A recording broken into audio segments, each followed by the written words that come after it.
Mess it up. Hello, everyone, and welcome back to our Women's Empowerment Series. We're super excited to honor women in our community and highlight all of them. So today we have Huda Khalid. She's an experienced marketing professional with a decade in client services, shifting gears from the agency life where she handled diverse projects spanning digital campaigns, website development, and public relations. She now focuses her efforts on nurturing her family's restaurant business in Hampton, Connecticut. In her new role, she adapted large scale campaign strategies to fit the intimate setting of the restaurant, leading to considerable success. Outside of her restaurant duties, Huda enjoys exploring her passion for food as a tour guide with a taste of New Haven. She loves traveling the world and staying updated on the latest trend in the restaurant scene. Welcome, Huda. Welcome. I'm so excited and honored to be here. Thank you. Yay! So we're super excited to have you and just share a little bit about yourself. We know we read your bio, but let us everybody know kind of who you are, what are you doing, like everything about you that we haven't mentioned yet. Sure, yeah. So I'm over here living my best life Yeah. with just fully getting into my family's business, which has been a lot of fun. Very unexpected for me too. It wasn't something I thought I'd go into. The creative field has always been something of interest to me. So it was really cool that I could make a career out of it. Like Samari said, for the past 10 years, I've been in client services in the marketing industry, and being able to take all of that and bring it to my parents' business is really cool because it's something that has always been there. My parents started their business back in early 2000s. And for me, it's always just been, just my family's restaurant. It was never something I really thought about, but it was really cool when the opportunity presented itself. I was considering making a change in my career, and it just made a lot of sense. And I saw the potential in what they've built and where it can go. So it's been a really fun year so far. I'm excited to see where else it takes us. And so sorry, I know I kind of went a little all over the place with that. No, thank No, you. We want to share with everything, about your business, about your life, and just, helping others see, like the amazing possibilities out there and even encourage them in like what they're doing as a whole. Yeah, absolutely. Yeah, so back in college, actually, that's really initially where my interest in the industry started. Um, I was very involved in in a sorority during college, and it allowed me to explore different skill sets and interests, and marketing, recruitment, PR is really where I gravitated towards. And it was something I was able to, carry through with me, like through the past 10 years and like the past agency jobs I've had and to now. So yeah, it's been very cool. that's so amazing. Thank you for sharing that. And you mentioned that you growing up, you saw your parents, build this amazing restaurant, and you never thought that you would see yourself being involved in that, industry. Will you be able to share like any challenges that you can address that for you or your family as minorities? Like anything that you can share with us, like any challenges you guys have faced. I can speak from more of a personal perspective when it comes to being a woman in the industry. I think so regardless of whether I'm in a restaurant or the office environment, luckily for me, it was like in my professional career, it was more agency based as opposed to corporate and like larger organizations. So I feel like when it's more of an agency, you're working with people on a more interpersonal level. People are just kinder. So what I'm trying to say is I haven't felt the full effect some women might in the corporate world, but I definitely felt it to a degree, like in my agency life. So for example, I've had clients in the past when, you know, they're talking to a young woman about different strategies for their business. They kind of look at you like, all right, well, what's your manager have to say? Or like, what's the guy in the room have to say about it? Whether Mhm. it's a creative person or, you know, the salesperson that they spoke to. So just overcoming challenges like that and really just proving to them, like with my skill set and, you know, my own ideas that I was bringing to the table, just really having to prove people that way. Um, it is something that's prevalent, but nothing that I would say women should like shy away from. Like always just own who you are, own you know, the where you're coming from. Cause when you know what you're talking about, you know, you can only spit truth. And if people don't like it, then, you know, I have had experiences in the restaurant industry as well. So you know, same situation where it's a young female coming into whatever the situation is. In my case, it was working with a manager, for example, and just being able to convey my thoughts and ideas about the business to this person. And it just became very challenging because very quickly I saw that this person was not taking me seriously at all, was not receptive to my ideas. And there came a point where actually I think it was like one of the most pivotal points in in my experience where I've had to do this, but it was just one of those moments where you really have to just put your foot down and let the person know, like, I'm coming from a place of experience. I'm coming from a place of wanting the best for the business. And if this is not if the way you're suggesting is the way you want to go and the only way, then I'm sorry, that doesn't fit with our vision. So having to have difficult conversations like that have happened. But just always owning who you are and just knowing, coming from a place of knowledge really, really helps. So I encourage women to never let that hold you back and always just, you know, stand your ground when it comes to situations like that. It's a Absolutely. great That's advice. it is. It's really good. What other advice would you give someone who is embarking in a similar career path as like you have? Like what would you tell them to get started, or you know, like what are some tidbits that to help them guide their Yeah, transition? so if anyone's looking to start their own business, now I was in a different situation where the opportunity existed. And so I was able to kind of move my way into that.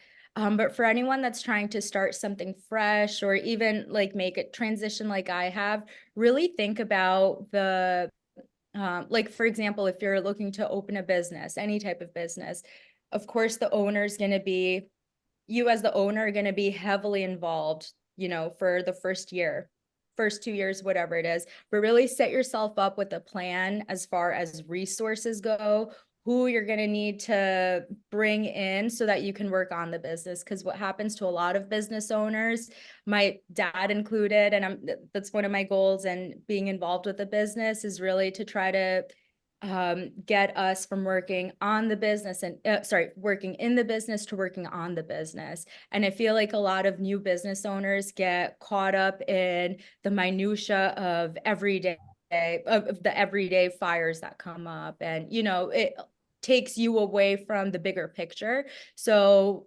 after that 1 year, 2 years, or whatever, as you're building your business plan, really put in there all the resources that you'll need to make your vision complete and really rely on those resources too. Because I can definitely speak, for example, because I'm the type of person that it's a little bit easier for me to just do it than explain to someone how to do it. But I have to mentally tell myself, like, no, if I end up doing that, then I'm going to end up doing the work and I won't get X, Y, and Z done that I need to do. So it's really important just to recognize what resources you need and reach out to them. And sometimes, you know, as a business owner, you have to pay those resources, which is totally fine because even though that's money going out the door, that's time and energy you can Hmm. spend elsewhere. So that's my thing for the past few years. That's always been my number one piece of advice for new business owners, is really just how you can take yourself from working in the business to working on the business. And even for another personal example of that is social media. Even though I have a background in managing social media campaigns, managing social media accounts, with all the other things that come with operating a restaurant and just, focusing on the growth aspect of it, putting out an Instagram post or whatever, like that should never be on the business owner if you've gotten to a level where you can bring someone on. So something as little, it's not little nowadays, right? Social media, but even some task like that, if you bring someone in to handle that, that just alleviates so much of your time. And since I've done that, I believe we're going on 3 years now with a social media manager. It's just been a really great decision that we made for the business. Thank you so much. Those are great advices for anyone that it's new or current to any business, right? Yeah. Yep. How would you say that you deal with like fear and doubt? Oh, Hold that's a on. good question. Um, let's see. When it comes to just any time, I feel so for me, I feel incredibly blessed. I come from a very big family. I have two amazing sisters who are my best friends. My parents are really amazing when it comes to supporting. So for me personally, just being able to rely on my support system, and for others too, like it doesn't have to be your family, it could be your friends, it could be, your colleagues, but really just having a group of people to talk to is extremely helpful. And then in addition to that, having a group of people in the industry with you to talk to, because that in itself, like you could vent to your friends and family about whatever's going on at work, but once you start talking to people in the industry, whether it's at a networking event or you hang out like, after hours with someone else who's in the industry, they will 100% understand where you're coming from and will oftentimes have advice, like real advice that you can act on. And if they don't have advice, they might just, eh, one thing I've learned in my few decades on this earth is no one is going through something for the first time, usually, right? Like everyone's gone through something similar. So being able to have a soundboard just, to talk to, reassure you that, okay, I've also gone through this and this is how I navigated it, is a huge sigh of relief. Like for me, going into the restaurant industry, I have friends who are in the industry, and it has been completely like anytime we talk, it's always just, okay, thank God we're not the only ones that are going through whatever issues it is, or, whether it's like software or customer issues, whatever. It's like you just have a sense that you're not alone. And then I guess the last thing would be just having a strong sense of faith.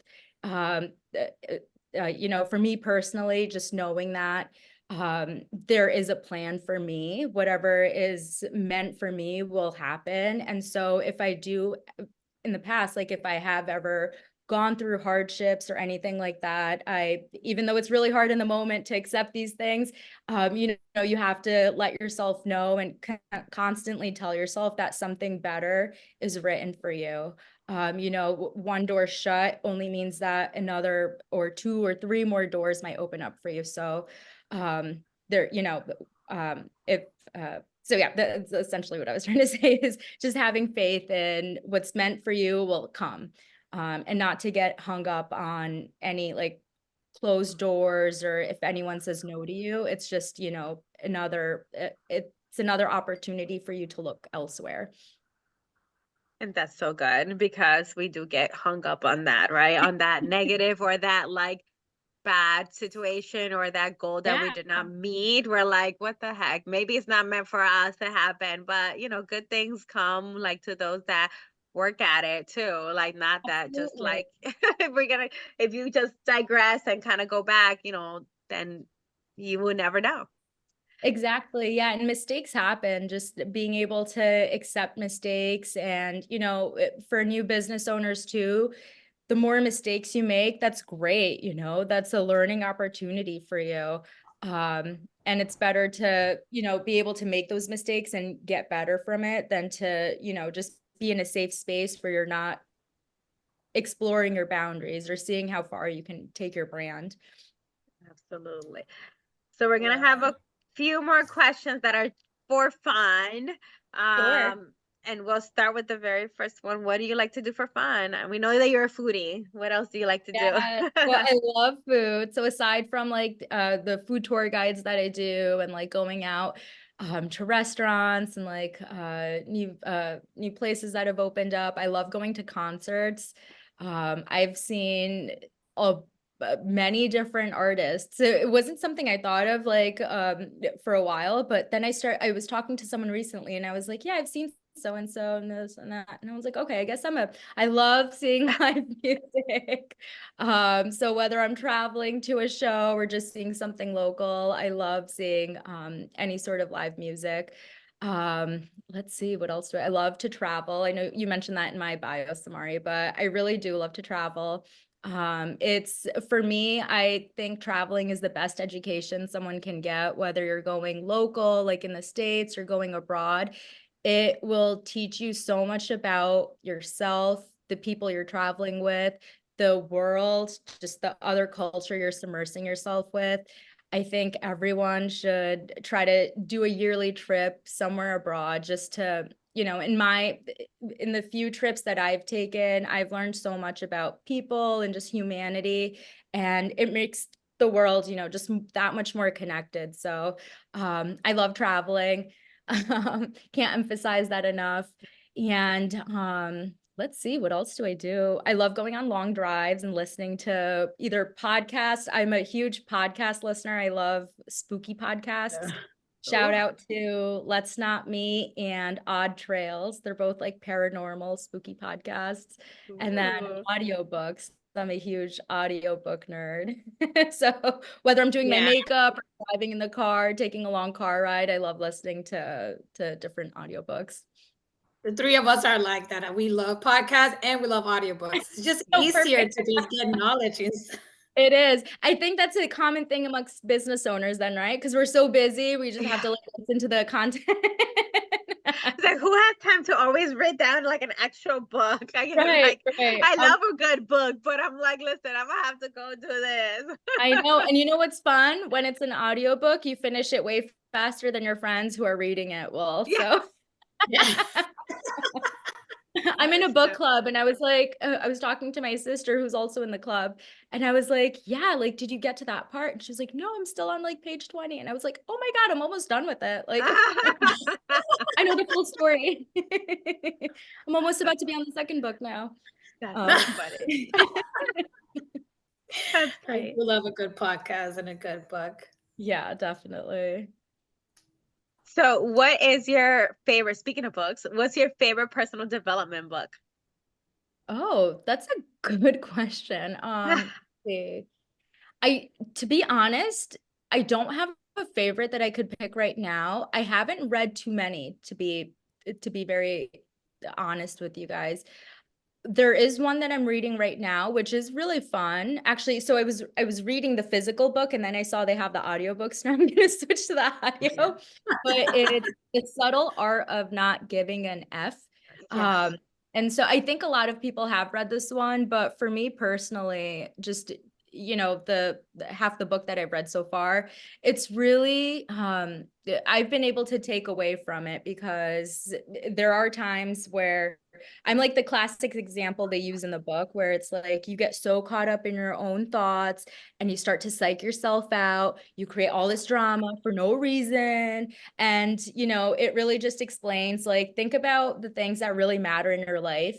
If this isn't one of them, then stop giving it energy. And I picked it up in January. So for the past like month and a half, it's something I've been like putting into my mind and putting into practice whenever I get really psyched out about something, whether it's,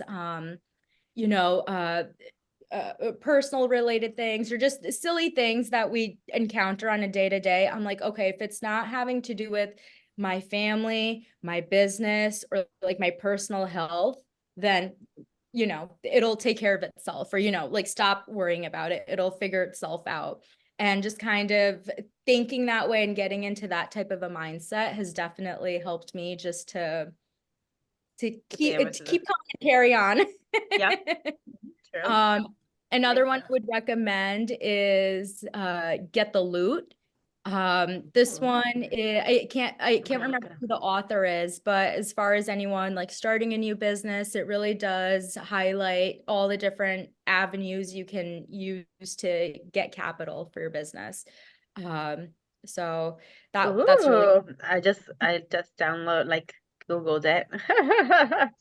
yeah, it's a really good one. Fun. All right, a Yeah. couple of more questions. What's your favorite time of the day?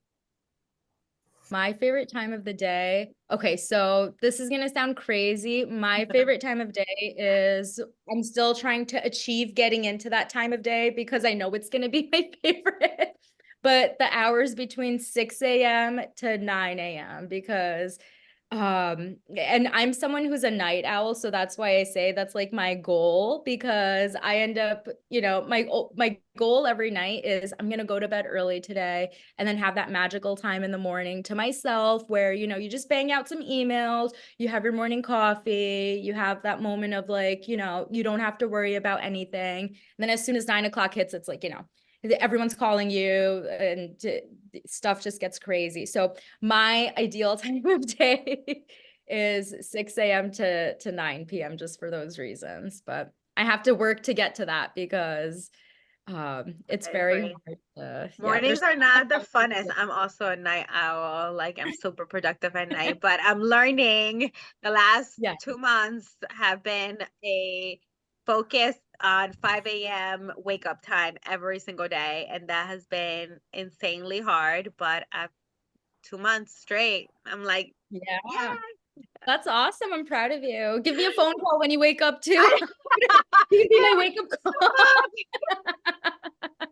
I try to get super I also love energetic. waking up early, and I understand what you mean because have my kids, and after they wake up, it's chaos until I drop them off to school. So, like waking up early and doing as soon as I wake up every morning, I have my routine where I wake up, I do yoga, and I do meditation, and that's my moment for myself to be, Yeah. practice gratitude and just like reflect on like my life. And then I go work out, and I do all of this in the morning, and it feels like a whole day passed by for myself. So Yeah. like definitely I suggest to anyone to try to like cut the night out and just wake up early in the morning, and you're going to feel the difference that it makes in your overall life. Absolutely. I couldn't agree with you more because like there's so many days where I'll just like get angry at myself because I couldn't wake up early and have my morning routine to myself because now I'm just dedicating the rest of my day to other people, right? Other And it's people, like yes. you just feel cheated at the end of the day. So I have to remember that at night when I'm like, okay, just one more email or like I know. one more show or, not trying to sound like I'm doing business all the time, but I know. whether it's that one more show or one more email or report Summer that you're episode. on, it's not worth it. Just go to bed. I know. It's hard though. It's hard. Yeah. Um, two more questions. Who is your hero? Oh, that's a great question. I would definitely say my parents, 100%. And like actually going back to one of your other questions too about fear and doubt, like I always think of them when I get nervous or scared or fearful about anything because they came to this country with literally nothing. And they were able to build a life for themselves, build a beautiful life for their kids where we've never, like me and my sisters have never been in a situation where we've like felt insecure or anything like that. And that's like, as a parent, I think that's such a big thing, obviously, that you can provide to your kids. And so the fact that we've never felt that, we've heard their stories about how they came here, they literally saved every single penny. And it's so crazy to think about, like the lifestyle I have versus the lifestyle they had at their age and the things they had to do to provide this type of a lifestyle to us. Like, I will never take that for granted. It's gonna get me teary, but Oh, it's the sacrifices that Aw. they made, right? And that you get to like absolutely. now, pay it Mhm. forward. That's Exactly. blessed. It's a blessing, though. It's definitely a They were blessing. breaking generational curses. Yes, That's Yeah, what they they were were. doing. exactly. Yes, they were. Absolutely. It's So, amazing. Last but not least, describe yourself in one word. That's a really good one. Okay, let me think about it a little bit. Okay, this sounds easy, but I don't know. So my name in Arabic actually means guidance. And I like to think no matter where I am in life, I always like to provide that to people. So whether it's a friend going through something, whether it's my parents needing help with their passport or their taxes, or anyone, looking to get help. Like I always want to be that guiding light to them. And so it's always funny that, when I think back to my name, I'm like, oh, this is like a perfect, a perfect fit for me. So I I would say love guidance. that. That's That's so so cute. I sweet. love it. Thank you. Well, we are so thankful for you coming and sharing your story and a little bit of you with everyone. We hope that it inspires others and helps them, get some clarity in what they're doing. Um, but one last thing, if you can share with us where anyone can get in contact with you, they can find you on social media. If they have more questions, they want to connect, let them know where you are.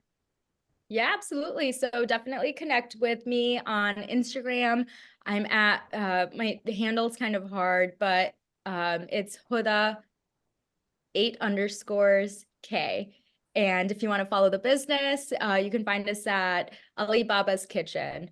And you can probably find me through that account too. So that might be the easiest way to go. But I would love to connect with anyone that's really just looking for any advice or, wants to connect about the restaurant industry or has any catering needs. Happy to help with that too.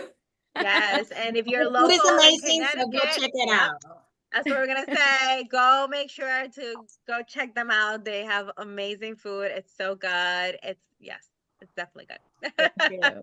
Thank you, Well, ladies. thank Thank you, you Huda. again. Thank you. This was great.